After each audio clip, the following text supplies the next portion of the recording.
इधर राज्य सरकार ने जो जेएमएम सम्मान योजना की घोषणा हुई और उसके बाद उस पर कार्रवाई भी शुरू हुई। बड़े संख्या में हमारी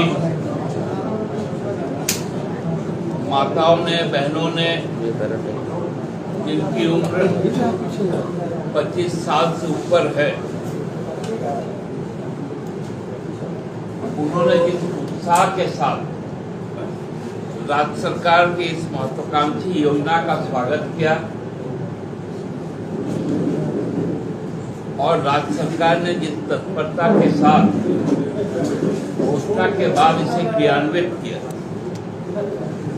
वो हमको लगता है कि राज्य सरकार का ये एक बहुत बड़ा बेंचमार्क है। हम लोगों ने यह सोचा भी नहीं था कि ये आकांक्षित योजना लोगों के बीच में इतना पूरे ऊर्जा के साथ इसका स्वागत इस प्रकार से। शुरू में एक दिन क्योंकि एक साथ कई हिट्स हो रहे थे सर्वर पर,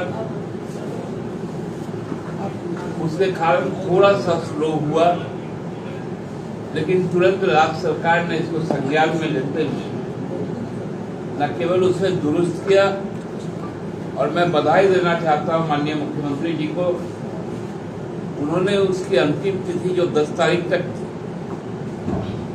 उसको 15 तारीख तक बढ़ा देने का काम। हमारे इस प्रगतिशील योजना से भाजपा पूरी तरह से बौखला गई। गलतफहमी और भ्रम की स्थिति पैदा करने का उनका जो एक पुराना कार्य योजना रहा है, उसी को दोहराने का काम। अनर्गल कई बातें उड़ाई। हम तो कल शुरू कर रहे थे, सुन रहे थे, हमारे जो राजनीतिक प्रतिद्वंदी है भारतीय जनता पार्टी, उनके जो प्रदेश अध्यक्ष, उन्होंने कहा कि ये योजना जो लाया गया है इससे जनता कमाई करेगी, ये राज्य सरकार कमाई करेगी। 12,000 रुपए, लगभग 50 लाख माताओं को, बहनों को हर साल पहुंचाने का काम राज्य सरकार यदि कर रही है तो ये तो उसके खाते से ही खर्च हो रहा है,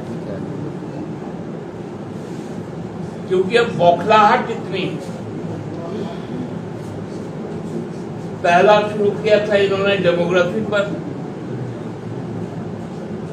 जब डेमोग्राफी का उनका पिटारा की सच्चाई सामने आ गई कि वो राज्य की चिंता नहीं कर रहे थे,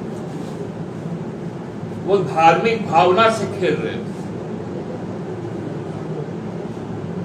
तो उनका वो जिस गेंद को लेकर वो आए थे, वो गेंद ही अब हवा में गायब।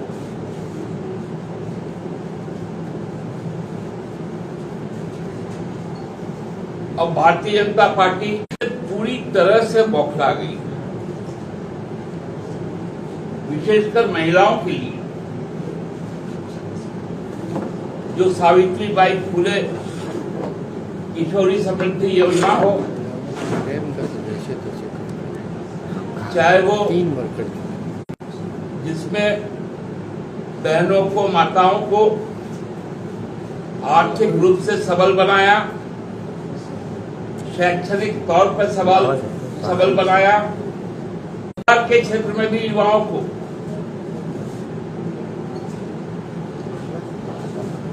लाखों जो नियुक्तियां है वो हमारे आंगनबाड़ी की बहनों को, रसोईया बहनों को हर तरह से समृद्ध किया गया।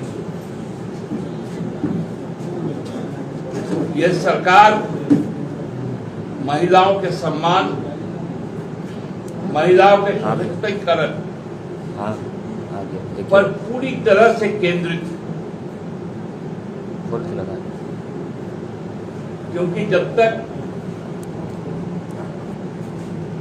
महिलाएं आत्मनिर्भर नहीं बनेगी तब तक आगे आने वाली पीढ़ी के विकास में उनकी जो सहभागिता है वो पूरे तरह से सुनिश्चित नहीं होगी। तो मैं आज पार्टी की ओर से माननीय मुख्यमंत्री जी को भी एक बधाई देते हैं कि उनके इस दूरदृष्टि वाली जो योजनाएं हैं वो घर घर तक पहुंचे और घर घर तक इसका लाभ मिले। धन्यवाद। दादा, 2-3 सवाल है। एक तो हेमंत विश्व शर्मा कह रहे हैं कि भाई इनका आपका मैनिफेस्टो निकाल के कि 72,000 रुपए साल में देने की बात हुई थी, तो उसको जोड़ रहे हैं तो बोल रहे हैं 3,60,000 हो रहा है और 1,000 दे रहे हैं, तो बोल रहे कम से कम 3,60,000 दे सरकार हर परिवार को। विश्व शर्मा जी को बोलिए कि अपने नेता से 2014 के बारे में पूछे कि जो 2 करोड़ नौकरियां मिलने वाली थी तो 20 करोड़ नौकरियां तो हो जानी थी, लेकिन जो CMI का जो डेटा है उसमें तो कहा गया कोरोना के बाद से अब तक 15 करोड़ लोगों की नौकरी चली गई और वो भी सरकारी संस्था है। तो भाई वो बड़े आदमी है, प्रधानमंत्री जिससे उनकी बातचीत हो सकती है, उनको इस विषय में उनसे पूछना चाहिए।